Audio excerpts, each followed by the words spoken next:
Make today iconic. What is up, guys? It's Upcome Sports here with the 2019 NBA mock draft picks 1 through 15. How I got the draft order is I simulated from start today on NBA 2K19. I did put in the updated lottery odds, so the worst 3 teams have 14% chance each at the number 1 pick. And make sure to leave a like if you guys agree with most of the picks, or just leave a comment if you don't, but still subscribe.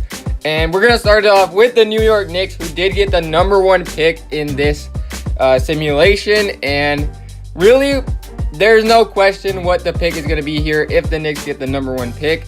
It is going to be Zion Williamson no matter what. Even though he got injured or whatever with the shoe thing, that's not going to affect anything. They go best player available. Zion Williamson, he could turn out to be the next LeBron, the next KD, next generational talent. So with the number 2 overall pick in the draft, the Phoenix Suns are going to be picking, and it's pretty obvious what the pick is here to most people, but the Suns, not known for their drafting, but I think they should go John Morant, obviously. RJ Barrett would probably be the second best player in the draft, but John Morant fits this team. They need a point guard, very athletic, can handle the ball, very good passer, and that is what they need in Phoenix. So the 3rd overall pick goes to the Cleveland Cavaliers, and they don't need a point guard. They don't really need a power forward. They do need some wings though, and the next best player available would be RJ Barrett. I don't think they go Cam Reddish. RJ Barrett, next best player available. They just need talent on that Cavs roster. They are in a complete rebuild after LeBron left, so RJ Barrett, nice little piece to build around. Could be a superstar in the league. So the 4th overall pick actually goes to the Dallas Mavericks. They got really lucky in the lottery because they were projected 6th and the Hawks would have got the pick, but instead they do get to keep their pick and get it at 4, which makes sense because of the new lottery odds. A lot of teams are going to hop into the top 3, top 4, top 5, and I think they go Cam Reddish here, get some wing help, get some good defenders here, and Luka can run the point guard, so they don't really need a point guard. So with the 5th overall pick, the Chicago Bulls are going to be selecting, and they need a point guard badly. They don't really need wings anymore. They did trade for Otto Porter, so they're investing a lot of money there. They've got Markkanen and Wendell Carter at the bigs.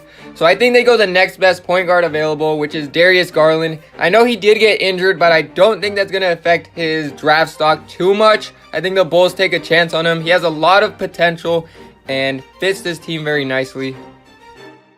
Next up are the Atlanta Hawks, and they do have the number 6 pick. They obviously have their franchise point guard. They don't really have their franchise wings though. They do have John Collins, so they don't need a power forward. Could select a big man here, and I think they go with Bol here. Has probably the most potential of this entire draft besides Zion Williamson. He's a 7'2", 7'3" guy who can shoot threes.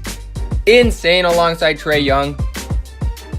So next up are the Memphis Grizzlies, and I'm not sure what the pick would be here. They do need some wing help. They did trade for Justin Holiday, but he's not the answer at wing. And they do have Jaren Jackson to build around, Jonas Valanciunas. They have a nice young center, so I do think they go Jared Culver here, next best available. Some guys have him projected top 5 in the draft. He's a really good player, can do a lot of things on the floor. Kind of a two-way guard. At pick 8 are the Minnesota Timberwolves, and they have a lot of holes to fill on this roster. Don't know if they're going to bring back Derrick Rose, so I don't know if they have a point guard for next season. Taj Gibson is maybe going to retire, or he's going to sign with another team, so they need a power forward badly. And I think a guy here is Rui Hachimura out of Gonzaga. Can do a lot of things on the court. He can't really shoot threes, but I think his game is just really well balanced, so I think they take him. Next up are the New Orleans Pelicans. We all know the Anthony Davis situation. He's going to probably be traded. He won't play next season for the Pelicans. And I think they just go best available wing here. They need some shooting on this team. They have absolutely no shooting. DeAndre Hunter still on the board, and they snag him up right away. One of the best shooters in this draft. Can also defend very well. He's 6'7", so he's got some good size on him. With the 10th overall pick are the Orlando Magic, and I don't even want to select this pick because I know the Magic are going to screw it up somehow.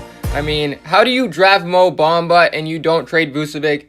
You're just limiting Mo Bamba's potential and his playing time. He's getting no experience on the Magic. They've done this throughout their entire existence, so I think they go Romeo Langford if they have any brain cells in that organization. Best available shooting guard.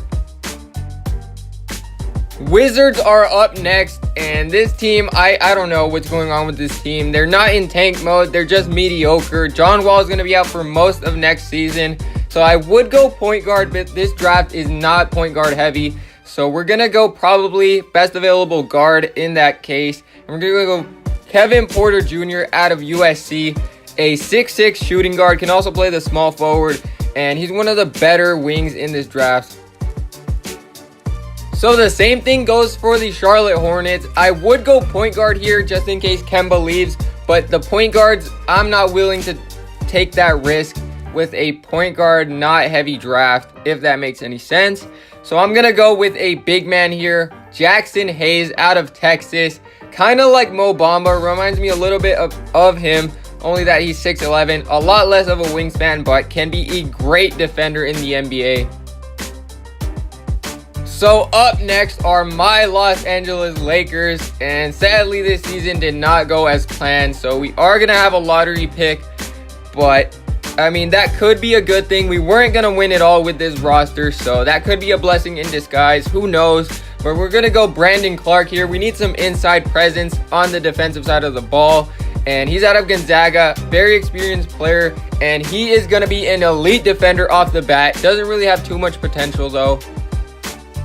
So up next are the Boston Celtics, and they have like 4 first-round picks in this draft. It's insane how good Danny Ainge is, but looking at this roster, they don't really need much. I guess bench depth, because they do have a couple of free agents, mainly Kyrie Irving. As I said again, point guard's not that good in this draft, so we are going to go Sekou Doumbia here. He is an international player out of France, but he has probably one of the better potentials in this draft, so Celtics can take a risk here. So at pick 15 are the Miami Heat, and they end up making the playoffs in this simulation, but they have one of the worst rosters in the league, at least with contract-wise. They have some of the worst contracts in the league, mainly James Johnson, and they did trade Tyler Johnson though, but I think they go Nasir Little here. Perfect match for this team and for this prospect. He is going to be a raw prospect, so he has a lot of potential, especially on defense. Think Eric Spoelstra can get that out of him. So here's a recap of the entire first round of this draft, and Nickeil Alexander-Walker goes to the Nets right after. Jonte Porter goes to the Spurs. Keldon Johnson to the Pistons. Bruno Fernando to the Celtics. Trey Jones to the Jazz. They need a point guard. KZ Okpala to the Blazers. Jalen Horde to the Pacers. Carson Edwards to the Celtics. Grant Williams to the Nets with their other first round pick. Daniel Gafford to the Sixers. Zach Norville Jr. to the Thunder, Charles Bassey to the Cavs, Killian Tilly to the Spurs, and Goga to the Bucks. Quentin Grimes with the last pick to the Warriors. So let me know in the comments what you guys agree with, what you guys don't agree with, what if I missed any guys in the lottery, whatever, and destroy the like button if you're ready for March Madness. I know I am. It's going to be an exciting one. But thank you guys for watching. Make sure to subscribe and leave a comment on the road to 300 subscribers.